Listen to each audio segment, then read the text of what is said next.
commodities division. You made him millions. Legitimate millions, yeah, Joe corrected, a bitter edge to his voice. Your bastard brother-in-law pissed away. Sorry. Happy visit. Yeah, you went all Bolivia there for a minute. Yeah, so what do you think? Maybe you could get me a job downtown? Mel sighed, a wave of exhaustion washing over her. There's a hiring freeze. I'm really sorry you lost your job. Yeah, that's old news. Yesterday I lost my condo. Yeah, well, I really need to. And now they're about to repossess my car. He gestured toward a sleek Porsche parked outside. Oh, but here is the morning's big headline. The adorable Mrs. Longo has decamped to her mother's house. Oh God, I'm really gonna miss that car. How can I put this nicely? Mel asked, her tone devoid of sympathy. I've got my own problems. So you're not gonna help me? Do you live in my district? Now that I'm living in my car, yeah. Mel rubbed her temples, a headache beginning to form. Look, I've got meetings, a trash revolt, a kid on the brink, and I'm in desperate need of professional help. For the household. Not me.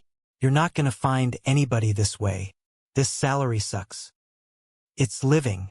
It includes meals, which she'll be cooking because otherwise people will starve. Joe raised an eyebrow. She? It has to be a woman? Only, vagina Americans need apply. Mel rolled her eyes. Personal question, did your hair get sick of you and leave? This is a choice. All right, Joe conceded, holding up his hands in mock surrender. Look. We both know that's a lowball offer, all right? So come on. What's your top number there? That is my top number. All right, you gotta deal with it, Joe declared, making a snap decision. I can't start till Monday. Who offered you a job? Mel demanded, taken aback by his audacity. All right, I can start today. I'm just gonna have to, move a few things around. Mostly my car. Tuesday's street cleaning. Isn't it? You do know we're talking about a nanny here, right? Mel asked, her skepticism evident. There are children involved. You ever work with kids? Are you kidding? Joe scoffed, offended by the implication. Right out of college. I ran a youth center downtown. I was in charge of 50 teenagers. Cooked them meals. Helped them with their homework. I was Charles Friggin in charge. Mel stared at him, weighing her options. Yeah, you're perfect. There's just one little detail. I don't really like you.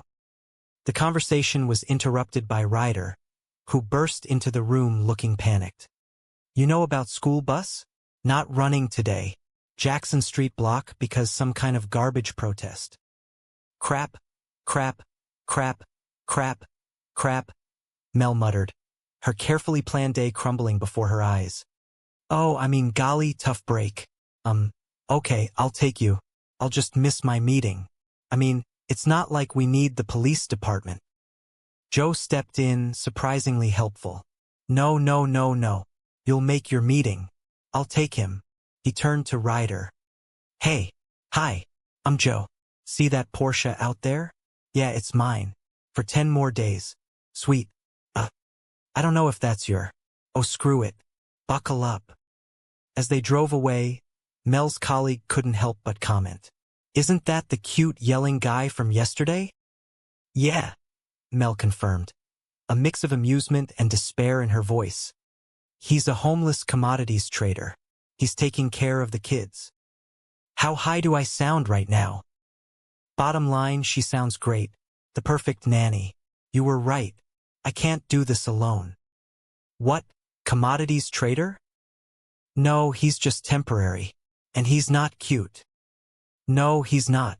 He has no hair. Okay. Before we pull the nanny trigger, when do I interview this lady? The tranquility, however brief, was shattered when Mel returned home to find Joe standing over a basket of laundry. Hello. Hold on a sec.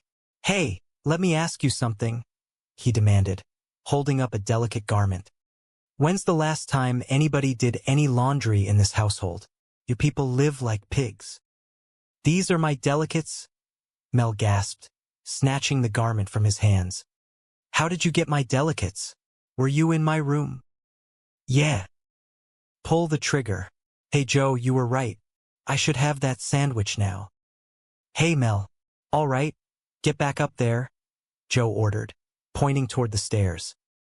Mel stared at him, bewildered by his sudden assertion of authority. What is he doing home in the middle of the day? His history paper, Joe replied matter-of-factly. What? Wow.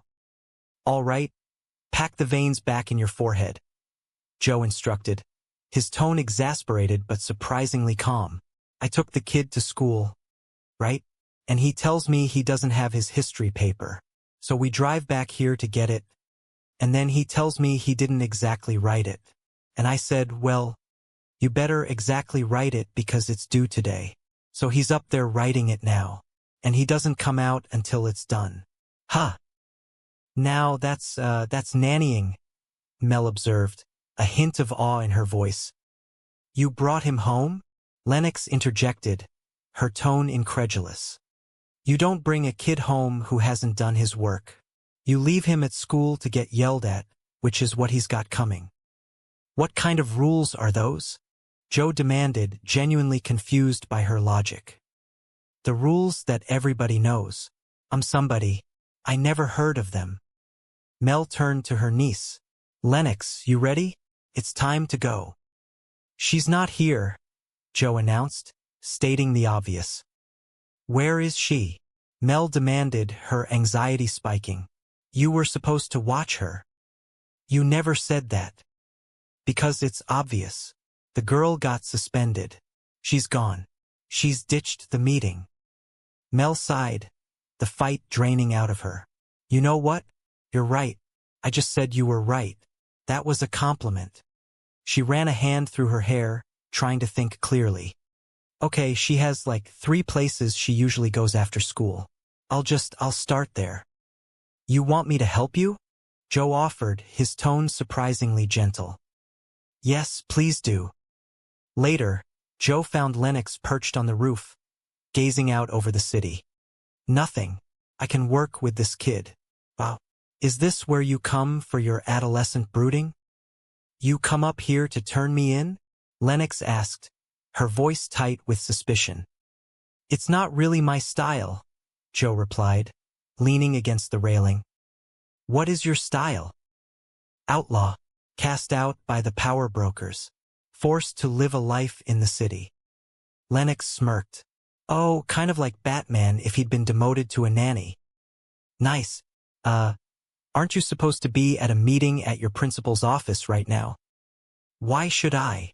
Lennox countered, her anger bubbling to the surface. Crap goes on there all the time. Ms. Lent fires the music teacher, completely gets rid of the band, and everybody's afraid to talk about it. I'm tired of life being unfair. How about for once it just be fair? I'd be upset too, if my mom and dad bailed on me. Joe noted quietly, hitting closer to the truth than she cared to admit. You're talking about Ms. Lent, Lennox corrected quickly, defensive. You say so. You don't know anything about me. You're right, I don't, Joe admitted. But what I really don't know about you is why you're taking this all out on your aunt. Because she's the only person who hasn't bailed on you. He paused, letting the words sink in. Look, I know she can get a little skitsy at times. All times. But since we're talking about fair, do you really think it's fair that she has to go down to your school all alone and eat your big bowl of stink for something that she didn't do? Lennox frowned, confused by his terminology. Big bowl of stink? What is that? You'll know when you've eaten one. Meanwhile, Mel was sitting in the principal's office, facing a stern-faced woman who looked like she chewed nails for breakfast. Any sign of our Lennox? She asked, her voice crisp and uncompromising. Oh, Ms. Lent, look, Mel began, her tone pleading. I know what Lennox did was bad. Okay, really bad. But if any kid has the right to be upset about what life's handed her,